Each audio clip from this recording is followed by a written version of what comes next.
The Park Center for Independent Media at Ithaca College presents the 2013 Izzy Awards, an annual recognition of outstanding achievement in independent media. I want to welcome everyone here on behalf of Ithaca College and the Park School of Communications to the 5th Annual Izzy Award, celebrating outstanding achievement in independent media. Our annual award is named after the journalist I.F. Izzy Stone, who did not bury the big news. He published I.F. Stone's Weekly, an independent newsletter from 1953 to 1971. He was challenging racism, government deception, war, assaults on civil liberties. Izzy had been blacklisted. He'd been called un-American, kicked out of the National Press Club because he challenged their policy of exclusion of African Americans. He was spied on and followed for years by the FBI. They couldn't even get him for jaywalking. He remained till his death a worshiper of our Bill of Rights, freedom of the press. He defended everyone's civil liberties, even racists. And given all the high-quality journalism that came out last year from independent outlets, there was one news source that was just a cut above them all. And that's what brings me to tonight's Izzy Award winner. Let's hear it for the nonprofit outlet, Mother Jones. It's been a momentous year for Mother Jones, a huge year for us. And the Romney 47% video is just the cherry on the top of the icing on the top of a really great cake. And so my job is not to worry about those people. I'll never think they said they should take personal responsibility and care for their lives. And was very dismissive and said, you know, these people are moochers, they're freeloaders. He called them victims. And you came up with this video. It was just astounding. How did our pal David Corn of Mother Jones obtain and release the secret video? So I think one of the things that people need to understand is it basically comes out of all the phenomenal reporting that David Corn and some of the other reporters in the DC Bureau have done into Romney's finances, into Bain Capital and its investments. You know, we knew it would be big, but I don't think there's any way for any news organization to anticipate a story going this big. The story was everywhere. The New York Times, the Washington Post, LA Times, BBC, ABC, CBC, Pravda, all had this as their top story. The news today is essentially rolling out in double time right now. And all because of a small camera secretly recording from the side of a room. Saying that you essentially disdainfully wrote off half the nation. The recording was released to the liberal magazine Mother Jones. Mother Jones distributed it yesterday. Mother Jones, by the way, put this tape out. That video is continuing to dominate the conversation. It's a big scoop and one of the important campaign stories of the year. I don't know if you have seen the videotape, but I'm sure you know what we're referencing here. That's the Republican candidate for the presidency seemingly characterizing a broad swath of Americans as a bunch of lazy freeloaders. Sorry, sir, is that a camera on the table pointing right at me? It makes me long for the previous 48 hours, which were merely catastrophic.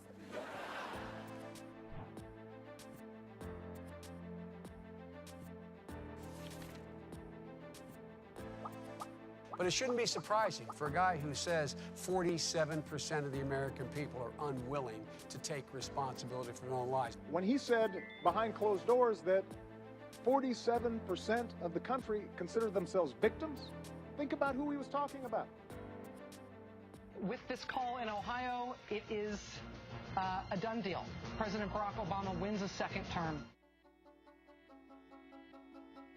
I think it's fair to say that some time ago we could actually not have broken a story like this in this way, because we wouldn't have had the reporting staff in place, but just as importantly, we wouldn't have had the distribution capability in place. We made a strategic decision to really become a player in the news cycle.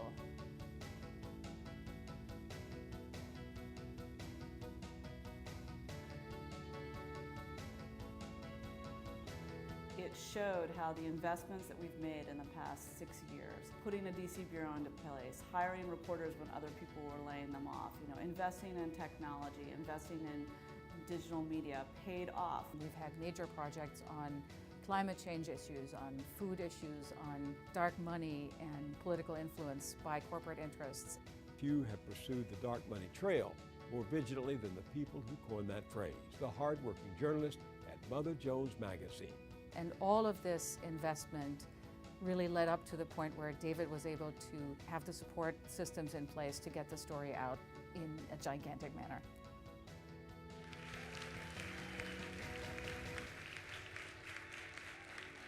Thanks, everybody. I really appreciate this. And on behalf of Clara and Monica, who you just saw in the video that we prepared last fall, as well as our CEO, Madeline Buckingham, and all the staff in New York, in our San Francisco headquarters, and in our Washington bureau, and the board of directors of Mother Jones, I just want to say how much we appreciate this recognition. It matters a great deal to us to see our work bear fruit like this. I want to thank Ithaca College, the Park Center for Independent Media, and the Park Foundation, and all our friends here in the Ithaca community for your support. I wanted to say just a couple of things. I'll try to keep it very short so that Kate and David maintain your attention. I came across a quote from a guy named John Fullerton, who's a former J.P. Morgan managing director who woke up a few years ago and decided that that was not the world for him. And he left and began working using his financial skills on how to reform the financial system to take health of the globe and climate protection into account. And he wrote a post recently about why Swarthmore College should seriously consider divesting from fossil fuel stock investments, even if it was true that there would be no significant economic impact or market impact on the companies that they invested in or the general fossil fuel market. He said that it mattered to him because it demonstrated both a moral, ethical, and long-view understanding of what fiduciary responsibility is, and also would open up a conversation on the campus. And he ended that post by speaking to the trustees at Swarthmore and asking the question that stuck with me since I read it, which is simply, when you know, what do you do?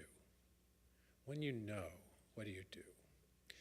And it gives me a way into talking about Mother Jones to pose that question for a couple of reasons. The first is that we think about that question a lot when we're working. As journalists, we spend most of our time on the first part, when you know. Because after all, that's really our job. Our job is to help you guys understand the world that we live in as much as we can understand it in a deep sense, to go beyond the cable news chatter and the confusing way in which news bits are reported, and try to give a deeper contextual understanding of the world we live in, to give it to you in a way that is understandable, that has a human face on it, and that provides you with something of use that you can choose then to put into action to make the world a better place. But we also live in the second part of that question, the what do you do part. Because our mission at Mother Jones is to produce revelatory journalism that in its power and reach informs and inspires a more just and democratic society. That's why this organization exists. The journalism is the means to achieving that larger goal. So this is what we do. And this is why this award matters to all of us so much. The other thing that Fullerton's post reminded me of is the importance of our community of support. As you heard from Clara and Monica in this video, and as we'll all mention in one way or another, journalism is in a tremendous state of flux. And just a couple of numbers to throw at you. There are 30% fewer newsroom employees in American newspapers this year than there were in the year 2000. And for the first time since 1978, there are less than 40,000 full-time professionals working in American newspapers for the first time since 1978. There is this enormous change happening in the way in which we produce and consume and create news and information. That's the hard part. But at the same time, we are living in an extraordinary moment for journalism. Anyone who has one of these things, I was going to take a picture, but it's a little dark in here. Anyone who has one of these things can commit acts of journalism. They may be of better or lesser quality, but you can get it out there, and they are invaluable to this deep kind of democratizing impulse that we see in the way that people use the new tools that we have available, both for professional journalists like those of us at Mother Jones, but for everyone. And that's what makes the moment we're in for us so exciting. Without a community of support, of people who care about the work that we do, we would not be in a position to test out the proposition that Mother Jones can move into the future as a new anchor institution in American journalism to demonstrate how it's done right. We would not be here without your support, quite literally. Jeff mentioned a couple of numbers that are worth repeating, and also to kind of clarify some of the information in the program. So 200,000 paid subscribers in the magazine, roughly 4 million unique visitors a month to our website, 100 million page views last year to our digital sites, which is double what it was the year before. And in some senses, most importantly, we were fortunate to receive support from just under 39,000 individual contributors last year. So the result of that is that roughly half of our support comes from people, from individuals. The other half is the kind of traditional advertising and subscription revenue. But roughly half is from folks like you making important gifts of whatever size works for you. And that's what makes this reporting possible. It really is part of the future of American journalism, to connect with and be a part of a larger community of interest. So we call it a hybrid business model, but really what it is about the relationship between an organization, its staff, its board, and that larger community. So that gives us the ability then to answer the question, when you knew, what did you do? This is what we do. We do it together. And for all of us at Mother Jones, thank you very much for this award. Well, it's an honor and a pleasure to be back in Ithaca. I spent a wonderful 4 years here. Sometimes I think about what my life might be like if I hadn't come to Ithaca, if I hadn't had the support of as many professors and staff here at the college. But I honestly can't picture where I would be at all if I hadn't come from here. I want to say thank you to too many people to name concisely. In particular, I want to thank Jeff and Mara from the Park Center for Independent Media. I want to thank the Park Scholar Program and the Park Foundation, for whom, without that, I would not have come to Ithaca in the first place. I just wanted to say thank you, because I would not be here without that. I think Ithaca is also responsible for me eventually ending up at Mother Jones. I discovered my first copy of Mother Jones while visiting Cornell's alternative library as a high school student. So, because of that, it became my dream early on to work at Mother Jones. The summer after my freshman year here, I drove across the country with 3 friends. We stopped in San Francisco. I insisted that we go by the Mother Jones office just so I could see it in person. I don't know which interpretation of this memory I liked better, that I was so naive at 18 to think that an office building would actually look interesting from the outside, or that I was sharp enough to know that I wanted to work at Mother Jones. I applied at least once for their internship program, I think probably twice, and did not get accepted. But let that be a lesson to all the undergrads out here. If you bug them long enough, they might actually hire you. So I came to Mother Jones' DC Bureau 3.5 years ago after putting in some time at smaller magazines of a similar spirit, Grist, The American Prospect, Center for Public Integrity, and it has just been fun watching us grow in size and reach in that time. There are so many bad news stories about the future of journalism. I think we're a good news story. It's true we write a lot of stories about bad news, but we're actually a testament to how smart journalism can do well today, and that people still want hard-hitting, well-told stories, and that old school media can make it online.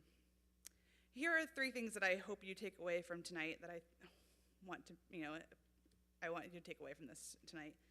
One is that the need for information has never been greater. I mean, now all of you are probably on your smartphones right now. You might be on your Kindle. You're probably on the internet. You're probably transmitting through your brain. We're taking in more information all the time, and so there's all this opportunity to get good information in front of people. So I think people get depressed about the future of journalism. I think that there is a greater need than ever, and a greater ability to get your stories to people than there has ever been before. I think another thing that I hope you walk away from this feeling is that if you put passion into what you're doing in journalism, you get passion back from your audience as well. One of the things I like about Mother Jones is that we're not, we don't come at these stories as disinterested parties. We're coming in because we care about the stories. We think they're important. We think they need to be told, and we care about telling them well. And I think we get that back from our audience too. As Steve said, we have a huge body of individual donors. We have a number of different supporters, subscribers, people who read online, people who give us money. And I think they put the passion into us because they know that the work we're putting out, we put our passion into it as well. And I think that also comes through in the way we write about things. We write about things in a way that we hope makes people care about them and hopefully inspires them to take the next step on their own. And the third thing I want to say is that I think that we talked about this a little bit earlier in some of our different discussions with people on campus, is that given the current state of the media, it actually gives an opportunity for places like Mother Jones, I think, to get a lot more attention than we've ever gotten before, because it's a very small d democratic environment. If you tell a good story, it doesn't really matter where you tell it. It has an ability to rise to the top and to get attention in a big way. And so I think it really has created a place for people like Mother Jones to reach a really much broader audience than we ever have before. And that makes me really optimistic about the future, despite some of the hardships in media today. I first became acquainted with Izzy Stone when I saw a movie about him in college, and I hope it sort of required watching up here. It was a documentary made, and I just remember, I haven't seen it probably in 20, 30 years now, but I remember him, the way he read the newspaper is what impressed me the most. He didn't read the newspaper. He didn't just devour the newspaper. He cut it up. He'd rip it, every page, and clips would go flying and somehow magically land in the right folders. This was before the days of Google, when actually if you saw a piece of information somewhere, you had to retain it physically in a file to access it later. You couldn't do it just by typing into a computer, which didn't exist then anyway. And he was this little, kind of elfin character who, thick glasses, who just seemed to be able to see stories that were right in front of him, but were different than how they were being presented at that moment in time. He had this great line. He said, "The Washington Post is a great newspaper. You'll never know on what page you'll find a front page story." And he was right. I mean, he would just dig through this stuff, and he would roam the halls of the old executive office building and other agencies in Washington back in the days when you could do that without being arrested, and just sort of poke his head in and say, "I'm Izzy Stone, what do you have on, this, on the latest budget thing, this, the other thing," and just come home with reams of paper and, and then start going through them. That's why his eyes got so bad, I think.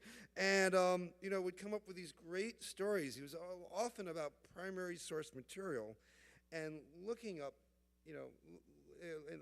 material that other people weren't doing and breaking stories that way. When I was an intern at the Nation magazine ages ago, I had some research task. I don't remember what it was, but I had to go to the library and look through microfilm.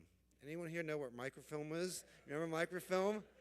Oh God, and you have to, the sprockets, just lining up the sprockets and finding it. And it was a project, that was supposed to take a day or two, but it took me actually a week, because it turned out in the drawer of the New School Library of the whatever I was looking at, whatever newspaper, the same drawer were all these microfilm copies of I.F. Stone's Weekly.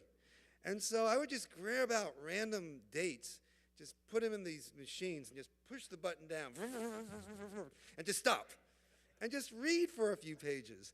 And I get so lost in this that I remember coming back, at the end of the week, and Victor Navasky, the editor of The Nation, said, "That was the longest time you took to, find 5 articles for me." And I said, "Well, it's microfilm. It was difficult."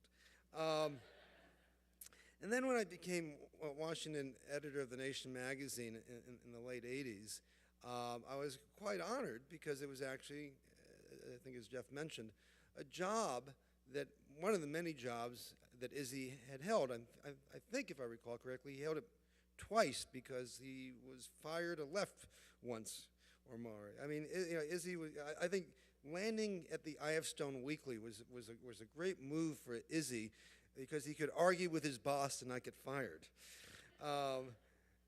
Because he was in a lot of ways, a loner, sort of the original type of blogger, if you don't count Tom Paine.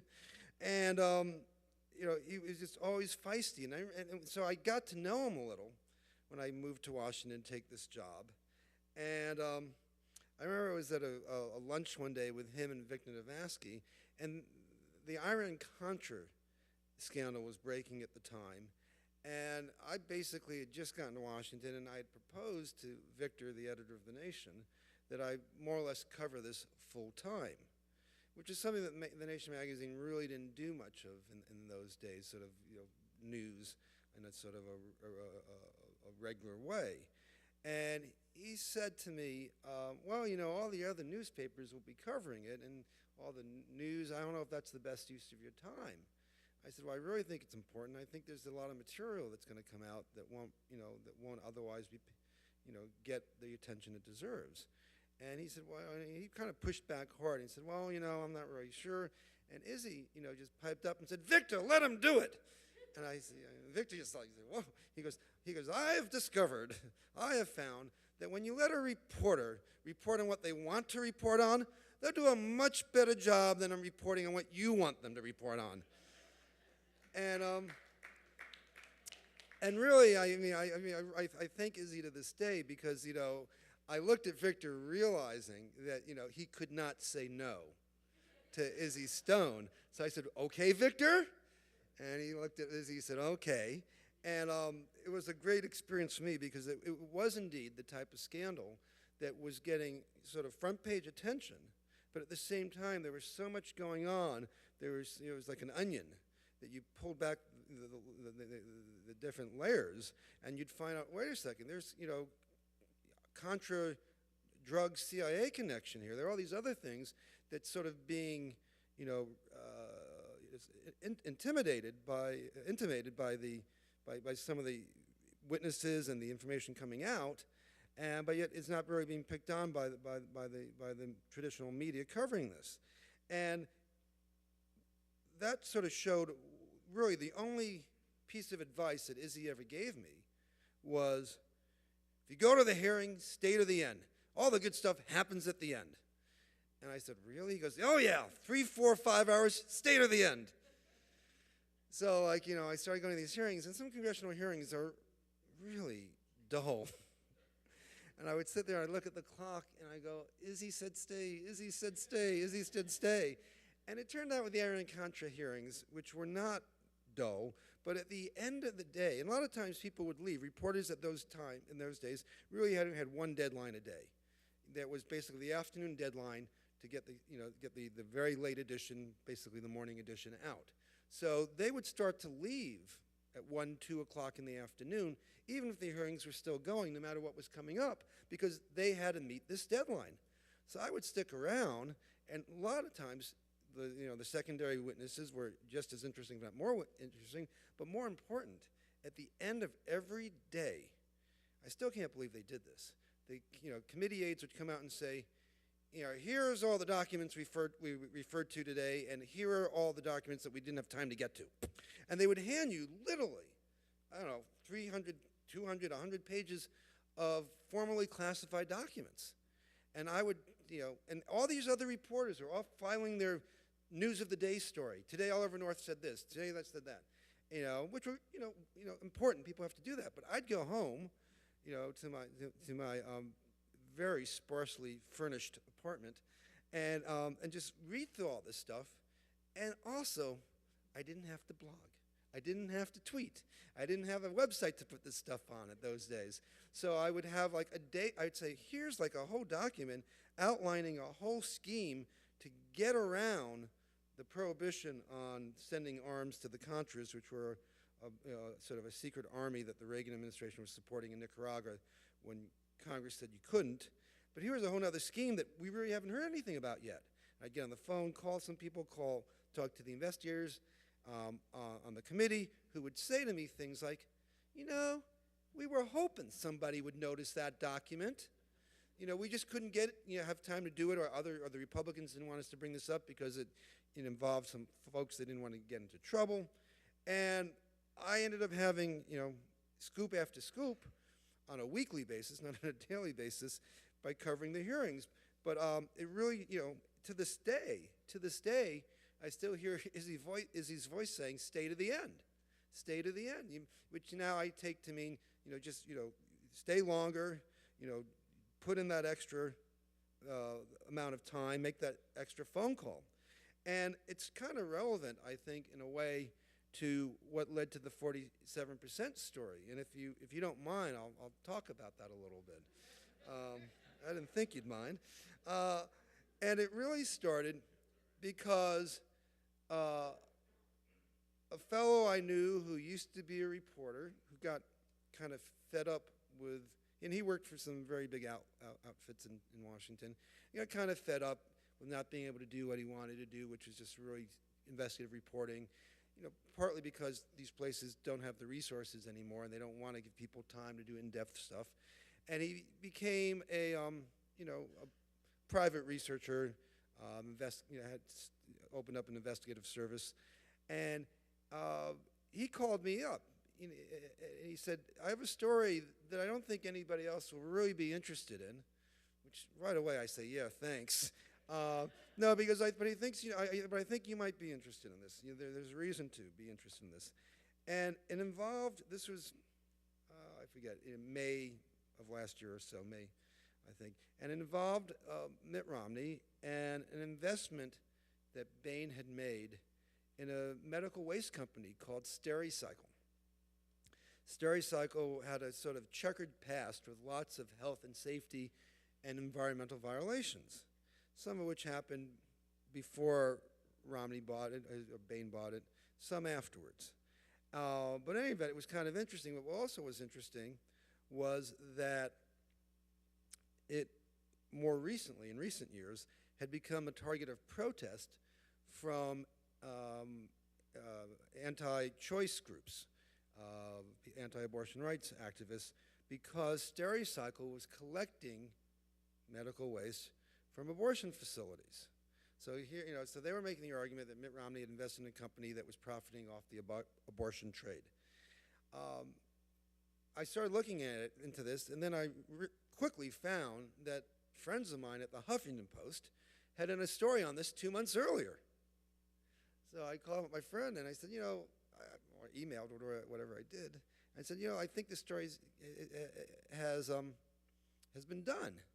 He goes, you may be right, but it didn't get a lot of attention, and I thought it deserved another look. So I said, well, okay, let me poke around a little more. And I went looking for some of the SEC, Securities Exchange Commission documents, about the sort of the Bain deal that gave them, I forget now, 30-50% of the company, and discovered that Mitt Romney had signed the paperwork for all this, and had been really involved and was named the controlling shareholder of the company at a time when his campaign said he was no longer really involved, that he had resigned from Bain to go deal with the Olympics. And you remember that became a point of contention during the campaign, when he really left Bain because his company had been involved in some deals that involved outsourcing and offshoring that he didn't want to be associated with, because that was, not the way you create jobs in America, by sending them to China. So I discovered by looking at these documents, wait a second. He resigned in February of 1999, but in October and November of 99, he's signing these documents and he's being declared a controlling owner. Even if he's just doing this as a figurehead, it's not nothing. And he had signed a federal disclosure statement saying that after February 1999, he had no involvement at all with Bain. Well, signing documents on behalf of a company is indeed involvement. And, by giving false information about, on these financial disclosure forms he files as a candidate, that's actually a violation of federal law. So I had sort of a different story here. The Stericycle thing was still interesting, and his involvement in the deal was, was more than what Huffington Post had. But now I actually, in the midst of this big debate, I had sort of moved the bar in terms of when he had stopped doing stuff with Bain. And that became a whole hullabaloo on its own. But then I started thinking, SEC. I got documents on this, maybe other deals. And at that point, a guy named James Carter, who happened to be the grandson of Jimmy Carter, but I didn't know that at the time. If someone came up, he didn't even come up to me. He just started sending me emails saying, I'm a freelance researcher, and I've been looking at SEC filings on Bain, and I have some stuff to point you to. So I said, point away, and we found a whole other set of documents about a deal in which a Bain affiliate took up a big share of a company called Global Tech, which was created to outsource manufacturing jobs here for things like Hamilton Beach, Proctor Silex, and that was their whole business model. And here was Romney, and again, this was now after that magic.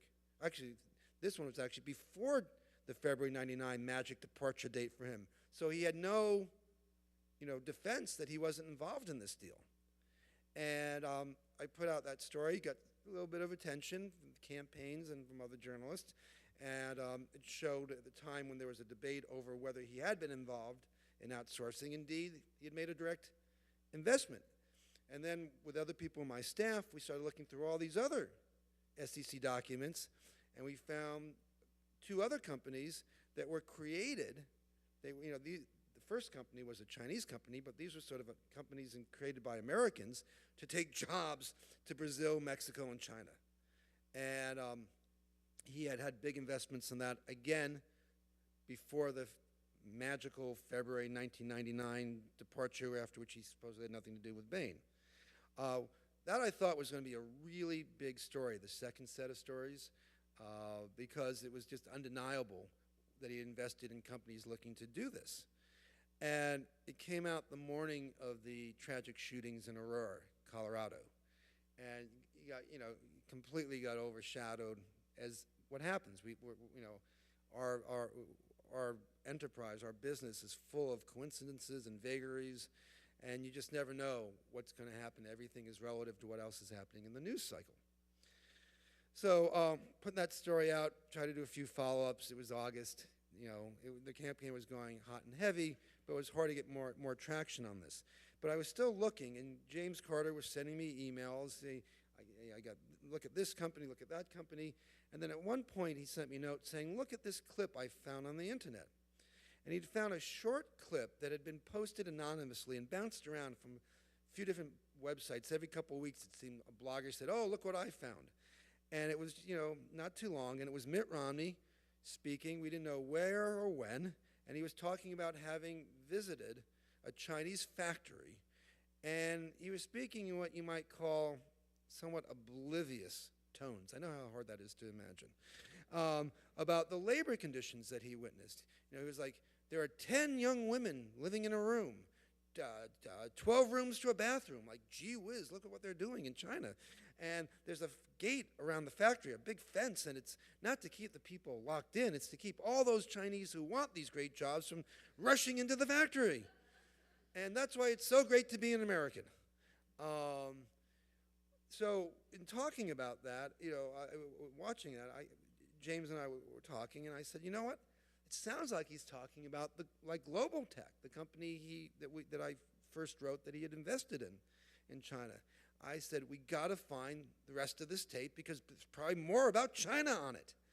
And James said, yeah, let's do this. And it took James a few days to track down the anonymous poster, but he made contact with this person without ever determining his identity. And he put me in touch with this person, and I started tweeting, then we moved to email, and then we moved to phone calls. It's kind of like dating, and now that I've tweeted, can I email you now?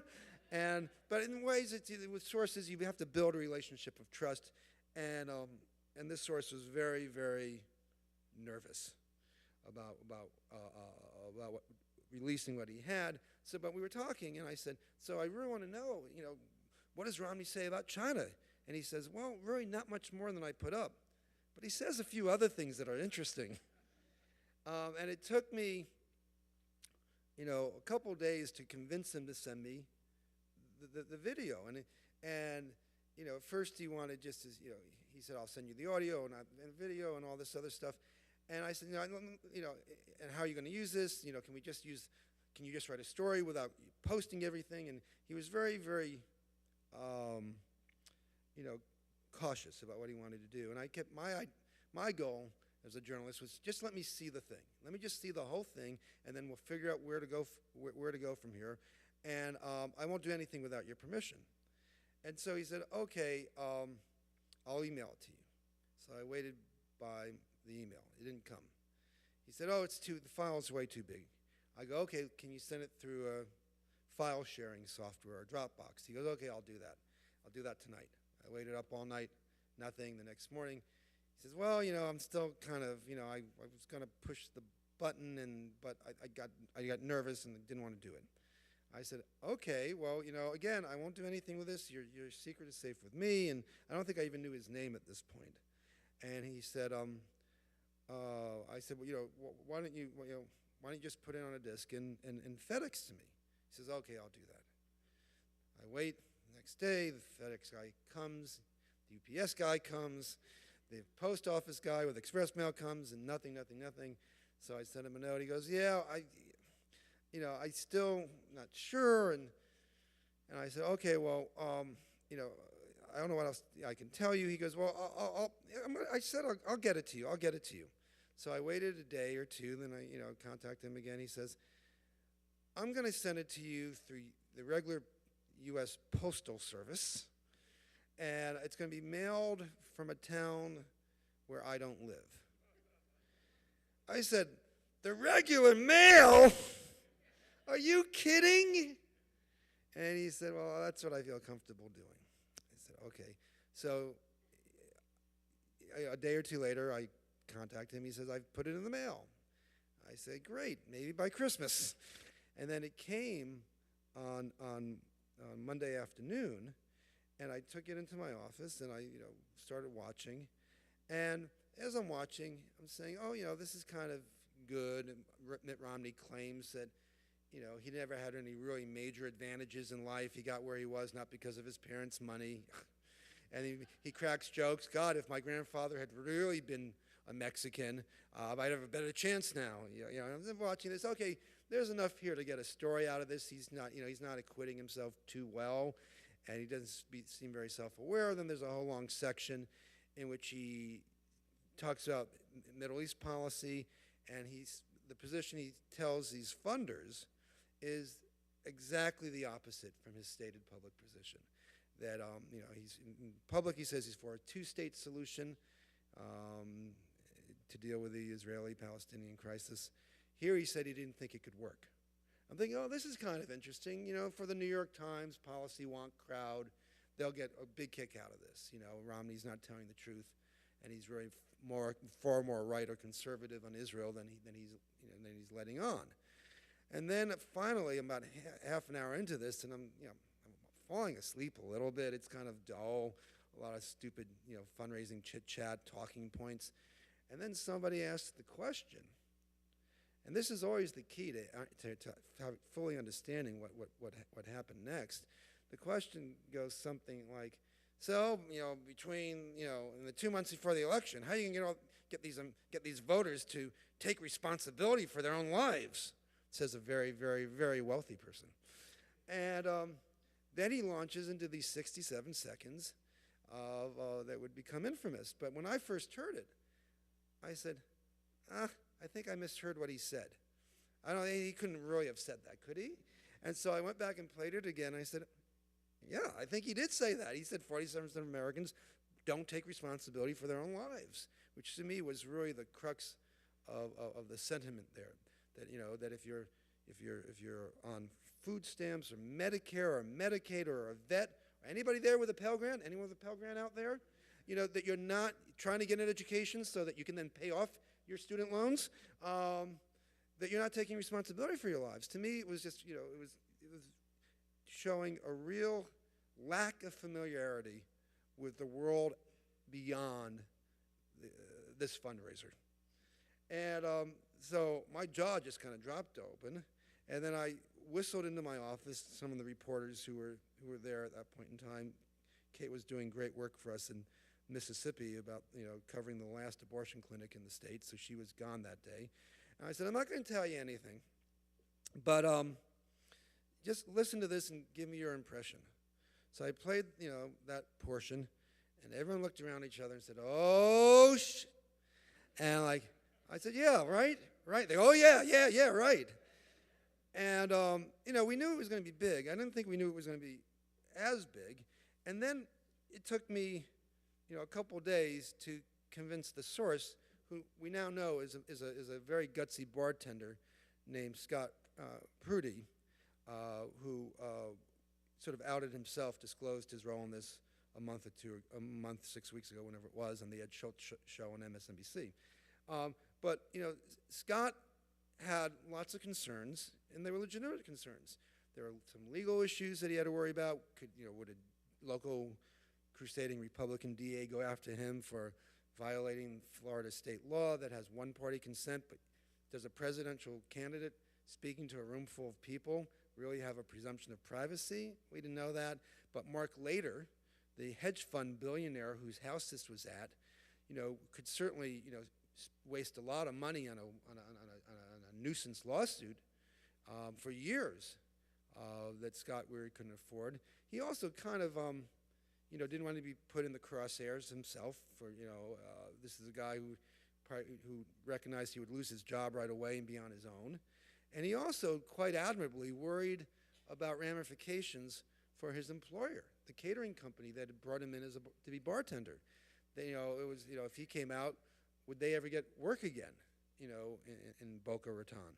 So he had a lot of concerns, but obviously he wanted it out. And the way he's told his own story is that for 2 weeks after taping this, and he went there not knowing not to catch Mitt Romney, but he thought, listen, I'm going to be in a room with a presidential candidate. This could be kind of interesting, even if it is Mitt Romney. And he, but after getting this tape and then realizing what he had, being particularly enraged about the China remarks more than anything else, he spent a good 2 weeks looking at himself in the mirror every morning and saying, can I live with myself if I don't share this with the public? And that's why he sort of put that little clip out. He was trying to get it into the political bloodstream without too much exposure on his own. And then, it wasn't really truly working. So he and I spent a couple of days going over different ways to do this. And he kind of said, can we just put up a black screen and just the audio, just maybe the transcript, anything that would make, give him some more distance. And I was always respectful of his concerns, but I said, listen, as a media professional and as somebody who wants a big story, the biggest impact you will have is video. You show the world Mitt Romney saying this, and it will be 1,000 times more powerful than if you give a transcript, do an audio, or just have an article based on a tape that we can't produce. And I proposed that we blur all the faces other than Mitt Romney, so it would be hard to identify, and at first we wouldn't identify exactly where it happened. And he said, but we had a whole discussion about what I could say about when it had happened. He didn't want to give a date or a time frame, and I said, well, can we say sometime this year or sometime within the last year, so that it wasn't like 5 years ago and Mitt Romney doesn't believe this anymore or anything like that. And so he agreed, you can do in sometime within the last year. And we went back and forth. I'd send him the blurring stuff, and he'd say, I want more blurring or less blurring. It was like directing a movie. Crane shot, this, but eventually, we reached an agreement that would show Mitt Romney, and you could hear his words, and everybody else we blurred. I kind of recognized that within 17 nanoseconds, somebody would come up and say, I know where that's from. So I thought to a large degree, this would be to no avail in terms of giving Scott any more protection or distance, but it's what he needed at the time, and the relationship between a reporter and a source is often a delicate one that really does entail a lot of trust, and I had to answer his concerns in order to gain access and his permission to bring this to the public. So it took me, when I got the tape, about in less than a half an hour to figure out when and where it had happened, just from listening to what Mitt Romney said, making references to, yesterday I did this, today my wife's here, and all that other stuff. So it was clear from putting out if you put out the whole tape, you would know too.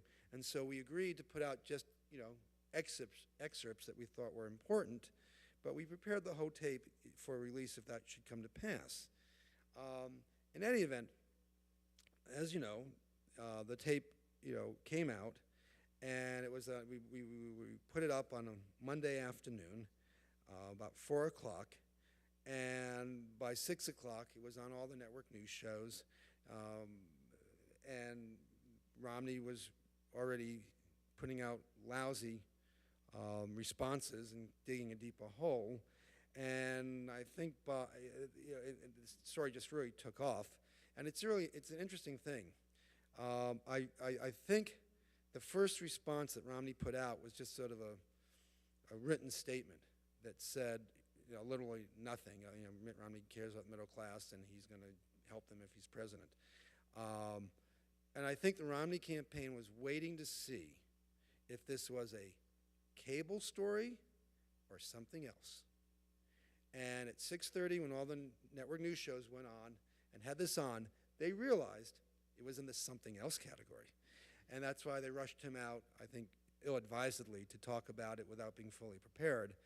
And the story just exploded. My phone exploded. And and I was on the phone with Scott constantly, and he would say, okay, you can, put out the whole tape. I said, okay. And then like half an hour later, it was just getting bigger. Okay, you can put it out without any blurring now. So we rushed to take the blurring off. And then it was like, okay, you can tell them where it was. It was like the full Monty, like in a penny, in a pound. And it was quite clear that it was going to be so big that there was no way to sort of provide any sort of cover here. And so I remember going on Rachel Maddow's show at 9 o'clock that Monday night, and saying, and Rachel's all buzz about this, and I go, but you know what, I can make other news right now, Rachel. And she goes, what? I go, yeah, do you want to know where this happened? She goes, yeah. I go, well, now I can report. It happened at the home of Mark Lader on May 16, 2012. And the story just, it took off in a way, as I said, that I don't think anybody could imagine. And to me, it's sort of the essence of journalism, in that it allowed us at Mother Jones, to show the rest of the world what was happening in this small part of the world.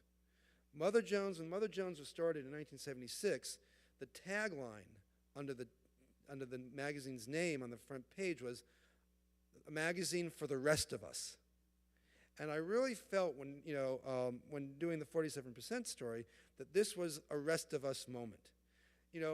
If you don't have $50,000 to drop in order to hear a presidential candidate speak candidly about what his feelings about the American public, well, don't worry. We got your back. We'll show you what goes on in these meetings. And it also is, it's a wonderful moment for a journalist to have such clarity. A lot of the work that we do involves sometimes anonymous sources, sometimes named sources, documents, and you present it, and there's there's a presentation. It can be an analysis. It can be you can put your own filter on it, and people can argue, well, you didn't get that number right, or you didn't take that into account. How do we know your confidential sources really told you that? And you sometimes have to sort of argue in favor of your own pieces, and you have to build up, through the years, a degree of credibility and trust, so that others, take you at your word if you're quoting an unnamed source, say. But with this story, you didn't have to do any of that. And I'd go on TV, and people would say, well, what do you think, it means about Romney? And I said, I'm happy to tell you. People who watch TV know I'm not shy about sharing my opinions. But you don't need my opinion here. I don't have to do analysis. I don't have to tell you why I think the Democrats failed to pass the gun bill today, which is what happened today. I just have to show you. This isn't tell, this is show. And it was what I call journalism verite. Journalism at its best. And it was also, a moment where I think it was, Scott ended up telling me at some point that the reason he cooperated with me was because he had seen the story I did on global tech and the subsequent stories, and felt that I could handle this right, that we had a shared interest in what was not the biggest part of the story. And the lesson which I've imparted to some of the students I spoke to today, and which I've done with others, is that the act of journalism is sort of a daily grind a lot of times. You just keep digging, digging, digging, but you never know where a story is going to lead. And in this instance, when I started writing up Mitt Romney and medical waste, little did I realize that 2 months later, I'd have him on tape dismissing nearly half of his fellow American citizens. And so to me, I was looking at in an area which some people had sort of gazed at but hadn't really dug into, which is really what Izzy Stone did, for decades and decades. And it's what independent journalists do all the time. Now, and to me, not because we're, so much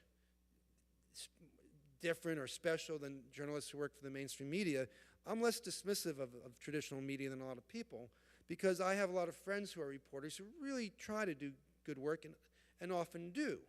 I wrote a book called Hubris about the selling the Iraq War with Michael Isikoff, a good friend of mine who at the time was working for Newsweek. He had worked for the Washington Post before that, and now works for NBC News, and a great investigative reporter. I think what being independent just means in a lot of ways we have more latitude. We're not tied as much to ratings and circulation numbers. We do worry about traffic and circulation numbers because we need, we have to support ourselves, and part of our revenue comes from from business revenue. But we have more latitude to look at places that are either overlooked or not looked at all. And I think a lot of reporters in town working for the mainstream media outlets would sort of do the same if they had the same latitude. And so I feel quite privileged that because of our subscribers and our supporters, that I'm able to do that. And so I could take off. I'm also the boss, I can do whatever I want, but I could take off a few days and say, I want to dig some more on some of these overseas investments about Mitt Romney, without having to, tell Clara and Monica, justify to them why I'm doing this. You know you can get a story? If not, I need you to do this other thing instead. No, I had the latitude to do that. And that's what makes, I think, independent journalism really, fascinating and the best thing about it. So, some people see that it has a different political perspective, or that it doesn't have to fall into the the prison of objectivity or neutrality, all things that I understand and that I agree with to an extent. But to me, it's the ability to look at places that other people are not going to. And that's what led to what it was, the most important story I've ever done. And so, and I was thinking about Izzy a lot as I did this. And, it's fulfilling to me because, quite seriously, when I was the age of some of the students here, when I grew up, I wanted to be Izzy Stone or Bob Dylan. I literally ended up with his job, and I'm grateful for that. Thank you from everyone at Mother Jones, and very personally for me, thank you for associating me with Izzy Stone.